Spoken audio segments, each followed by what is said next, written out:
Nah, apa itu BPL? Ini ya. Jadi BPL itu singkatan dari bisnis proses, kata kuncinya, execution language, bahasa mengeksekusi proses bisnis. Jadi berbeda dengan PCO yang hanya visual saja, hanya konsep saja, atau planning saja. Kalau BPL itu sudah berbicara eksekusi. Ya. Bagaimana kita mengeksekusi diagram bisnis proses sehingga menjadi real DFD-nya, ya, data flow diagramnya itu sudah jalan, ya, tereksekusi. BPL itu adalah bahasa markup, ya, untuk mengorkestrasi service, ya, ke dalam end-to-end aliran proses, gitu ya. Jadi diatur, ya, apakah sekuensial atau apakah paralel, itu nanti diatur di situ. Dan sebenarnya dibangun di atas XML, itu ya. Jadi sebenarnya dulu sebelum ada BPL semua dikerjakannya from scratch menggunakan XML, ya, yang gini. Terus gitu ya. Nah, sekarang dengan adanya BPL ini dimudahkan. Kita tidak usah lagi ngetik XML-nya. Cukup klik and drag seperti Visio, ya. Kemudian dieksekusi dengan BPL engine. Apa itu BPL engine? BPL engine itu yang memproses BPL XML source, gitu ya. Apa nih yang kita perlukan? Yang kemarin Anda belajar, Anda disuruh mendownload ODI, ya. Nah, mulai sekarang Anda Eclipse-nya, Tomcat-nya itu adalah yang dijalankan adalah yang ODI, bukan yang Tomcat, ya. Jadi Anda menjalankan ODI otomatis juga sebenarnya menjalankan Tomcat. Nah, ODI ini kan singkatan dari Orchestration Direct Engine, mesin pengarah orkestrasi, gitu ya. Ini ODI, ya, yang dibuat oleh Apache, itu komunitas open source. Tapi setiap perusahaan seperti Oracle, IBM, ya, dia bikin BPL engine sendiri. Jadi ini ya. Jadi si BPL ini punya partner nih. Partnernya adalah external client dan external services atau web service, ya. Yang dikirimnya nanti melalui swap, gitu ya. Ini pun dari sini swap. Dan BPL itu juga dijadikan web service juga. Jadi BPL itu juga sebagai web service juga. Dia punya WSDL-nya, ya. Ciri-cirinya dia punya WSDL. Ini punya WSDL, ya. Ini web service itu ciri-cirinya punya WSDL. Kalau pakai swap, ya, berbeda kalau kita pakai RESTful, ya. Nah, ini jadi kita punya partner si BPL itu.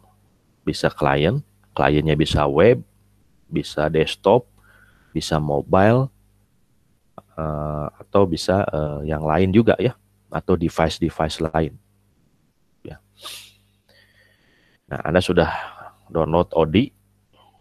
Kalau belum jalan, saya upload videonya, ya, video yang tugas video di pertemuan 8 ini, ya, yang sebenarnya juga menginstal dulu ODI, kemudian menjalankan contoh BPL Hello World, gitu ya.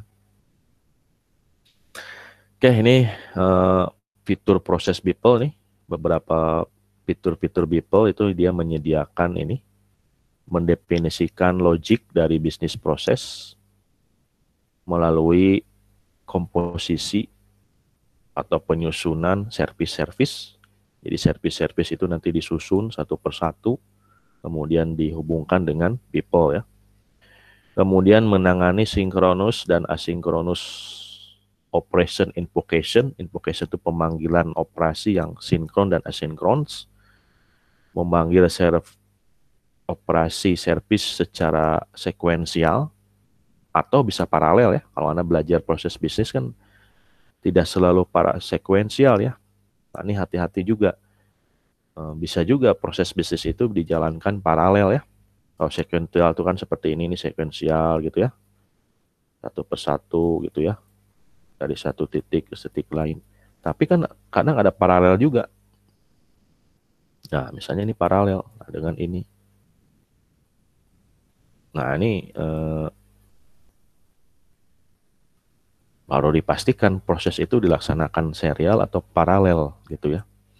Nah, kadang kita ini terlalu fokus di serial terus gitu ya, sekuensial terus. Tidak mungkin ya ada prosesnya sekuensial terus gitu ya. Kemudian mendukung transaksi yang berjalannya lama gitu ya, yang panjang gitu ya, transaksi yang panjang.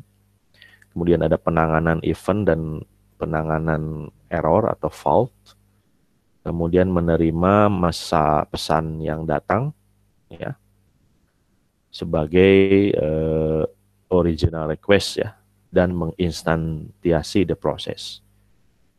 Jadi ada pesan, nanti kita pelajar ya, ini contohnya nih pick ya.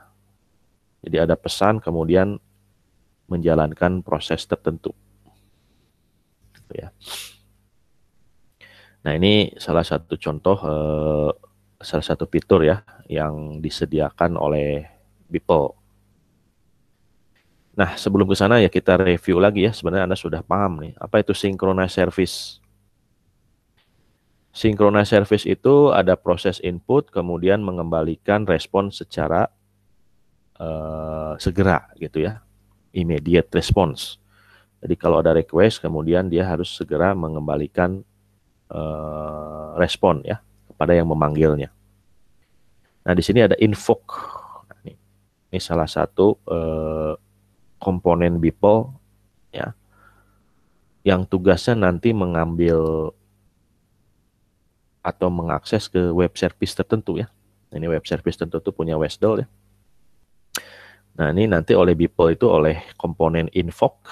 Invoke itu memanggil lah istilahnya ya, atau mengakses.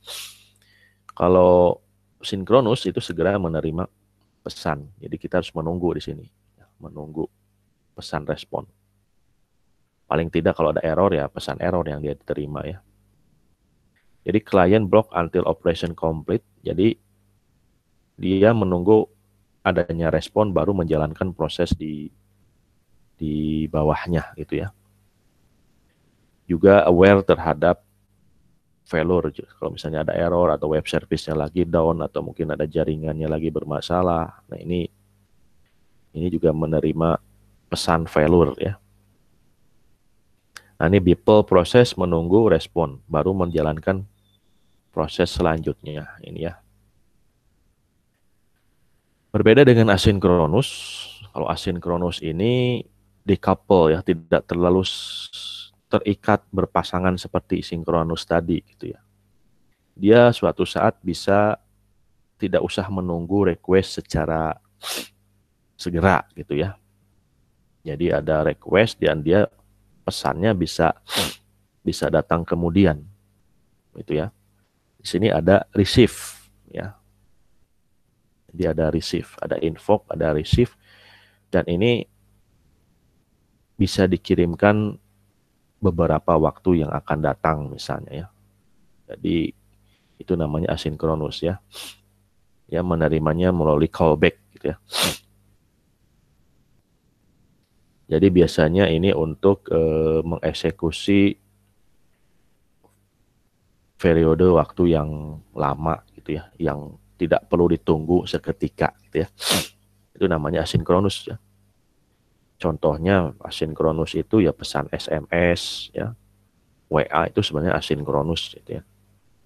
Kita bisa mendownload kapanpun ya kalau ada pesan gitu ya, atau informasi baru gitu ya. Biasanya di IoT ya seperti ini ya, contohnya kalau di IoT itu ya. Jadi di IoT itu ada